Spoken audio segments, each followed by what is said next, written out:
welcome to today's video, and we are at Devil's Pulpit. Now, I wanted to come here quite a while ago, just never had the chance. Now, I was working in Scotland yesterday, so I decided that I'd give John a call, see if he was about, and we've agreed to meet up this morning. Still quite overcast, but it's not looking too bad. So we decided that we'd come to Devil's Pulpit to start the day off anyway, before my drive home. So as you saw, it's probably a little bit treacherous coming down here. Now, if you're not familiar with Devil's Pulpit, there's two places that you can come down to actually get down to the water. One's very steep and treacherous. I'm not really, the way my luck's been going just recently, up for going down that way just yet, because it's pretty much vertical and it's very, very slippery. So I'm not sure whether we'll do that just yet. But we've decided to come down the easy way. We've come down to sort of like the end of the canyon. John's over here doing a few bits and pieces, and I'm working on a shot a little bit further up, trying to keep out of his way. So this is what we're looking at the minute.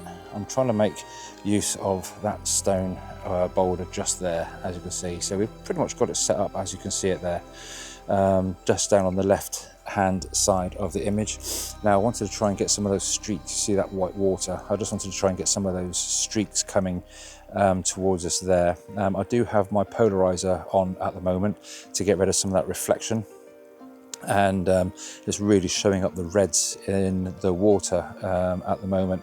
The reds don't really show up too well on the way this camera's set up, but it's looking pretty nice down there at the moment. And you've got those overhangs in the distance. I'm trying to make use of that. I'm keeping those pretty much like that on the left hand third, and you've got that sort of like empty space over there. Now that is showing up lovely in red with the polarizer on. It's really saturating the colors and all that deadfall leaves and stuff over there.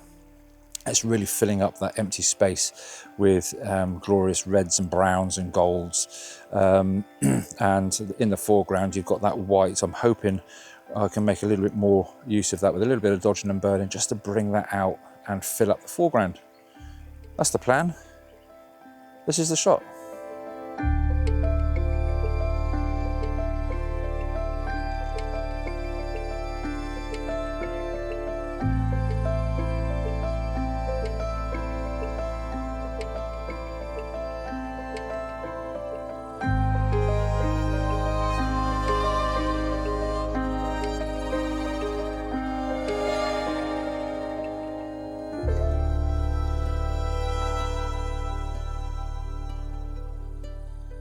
Well, John was having a bit of a laugh that I didn't have any wellies coming down here. And so, yeah, my feet have got on a little bit wet, as there is a little bit of paddling involved, but he's just informed me that his wellies are leaking as well. So that's kind of made my morning, really. Trouble is, when you come out with another photographer, you get kind of this situation going on over here. Like, you know, you go get yourself set up, and then somebody comes along and just snaffles your composition. So then now there's a queue.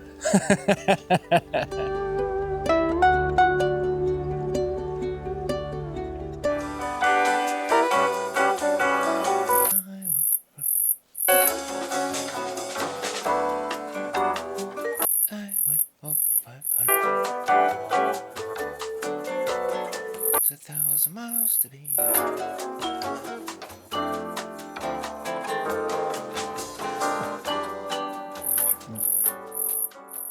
Look, just look at this. Look at him just sneaking his way here. Just half a step more. There he is. Look, here he is. Look, almost in front of the camera, very nearly. Quite rightly so. If you have a look at turn you around and see this composition, it's absolutely lovely. Looking out there, looking down through to all that. Now what I've done is I've basically tried to keep everything sort of below sky level. As you can see, the sky is just about poking up just over here. So I'm keep cutting the sky out, which you can see just there. I'm just really focusing in on this sort of section. And we've got these sort of leaf-strewn boulders in the foreground. Now I'm deliberately underexposing because I just want to expose for the highlights, because it is deceivingly dark in here. And I kind of want to sort of like portray that in the photograph. So just by underexposing a little bit, it's kind of giving me that sort of really sort of dark look to the image.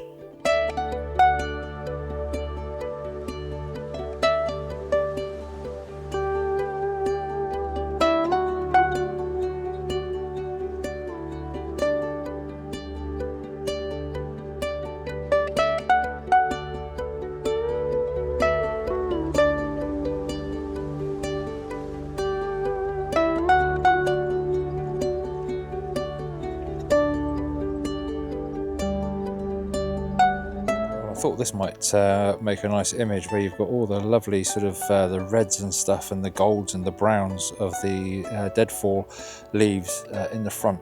I'm just letting that take over most of the image actually, so that kind of you've got those leading lines left and to the right leading you into that sort of circular sort of shape in the distance. So that's kind of what we're looking up through there. And again, I'm keeping the sky out of the equation if I can, just to try and make those yellow leaves pop.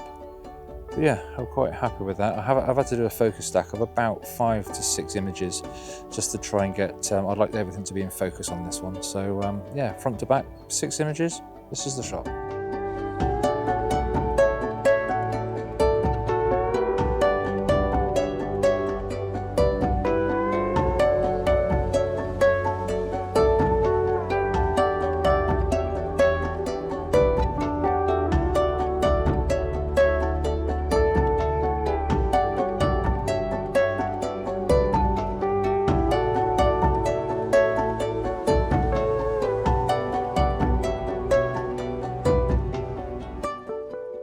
Coming to the end a little bit of the compositions that I can find. I've gone for all the wide sort of shots. If I just turn around this way, you can see, you know, obviously you've got all the wide sort of angles and stuff that you can get by using this these cliffs and what have you, just overhanging.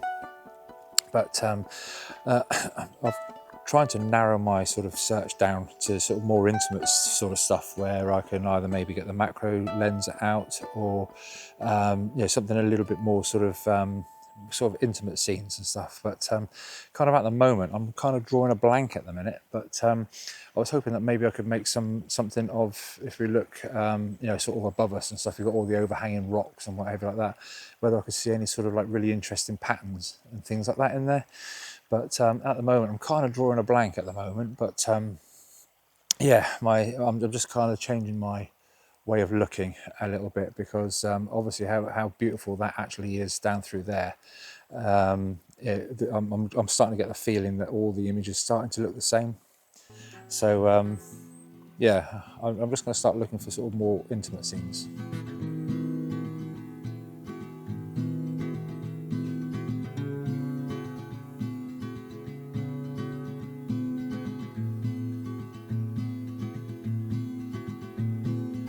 Okay, well, we've just basically come up from just round the corner there. We've just come up over sort of this headland, just working our way down through the gorge. So John's gone a little bit further on because he's found a little beach, and I think he's trying to shoot down through the gorge. But I've kind of, as I was saying earlier, looking for something a little bit more sort of more intimate. So what I've done is I've got the macro lens out, and there's lots of this sort of like I'm assuming it's clover or something like that, just sticking to these rocks. Now let me show you what I've done. Now I've managed to get my little light set up right next to the lens, and I've put my monitor on the top, as you can just about see. So I'm just basically trying to make most of this sort of clover leaf. It's got lots of little droplets of water and stuff on it. Now I've taken a bit of a long focus stack, and obviously I'm just kind of learning with a macro lens. You've got to remember that the plane of focus is only a couple of millimeters long, so you really need to take a lot of images to try and get a decent focus stack. Now the trouble with that is that you get focus breathing, which means as you're kind of working your way down through the leaf, as you're changing the elements to focus in on the lens, the image is gradually getting bigger as you're focusing in to get that sort of plane of focus. And sometimes that can add to all sorts of problems back in Photoshop when you're trying to put them together. You get sort of like the fudgy edges and things like that. So that's something that I'm learning on. I'm no expert on it whatsoever, but again, it's part of the learning and education stuff that you find. Obviously you're learning these things, and macro photography is just another big thing to learn. So yeah, that's basically what I've done. I've taken a series. I've probably taken 15 or so images starting from about here. I don't mind if the front falls off because it gives you that sort of a depth of field, but I've gradually taken little tiny incremental pictures on the way back, and hopefully it stacks together. Now I'll put this one up if it fails or if it doesn't, just so you can see what I'm talking about as regards to focus breathing. And so if yeah, here it is.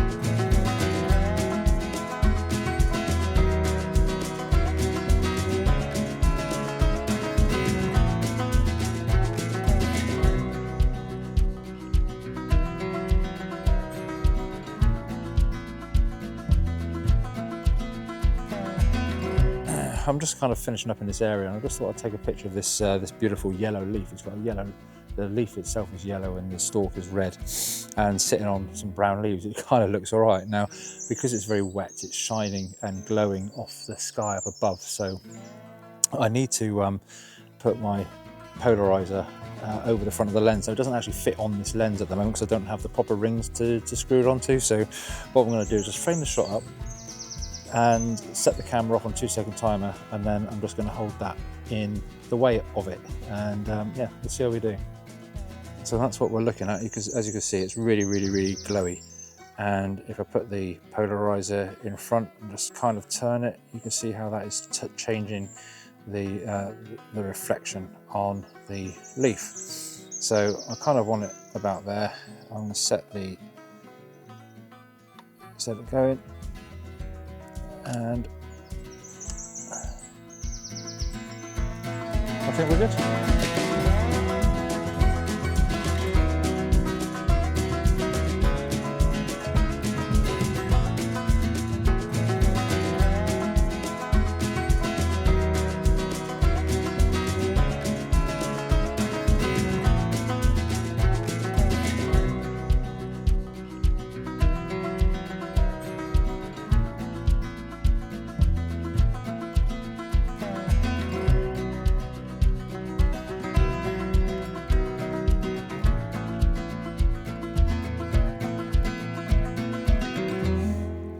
Okay, so this is what we're looking at. I've basically set the camera up a little bit further off the sort of like beaten path. It's up the side of the hill a little bit.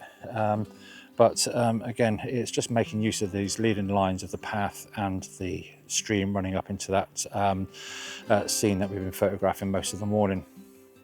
Now, I wanted to make use of these colours, because if I'd moved the camera to the right a little bit, you start taking in all this over here, and that obviously doesn't look very nice. So by moving the camera in underneath the branch, I'm able to fill that colour up in that corner, as you can just about make out there. And up on the left hand side, you've got this lovely sort of tree just overhanging there, which kind of frames all this going on here. Now, usually I like to put a little bit of a vignette around the edge, which then will fill in some of this sort of these little corners that seem to be taken up with lots of golden browns and what have you, but it will force the perspective, or force the viewer to look straight down into the back of the image by sort of brightening that up just a little bit, and then kind of just darkening the edges around here, and hopefully it will make this golden colour pop quite nicely in the image.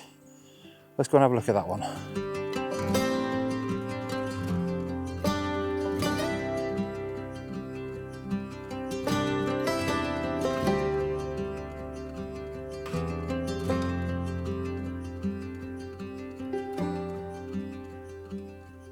Okay, that's it.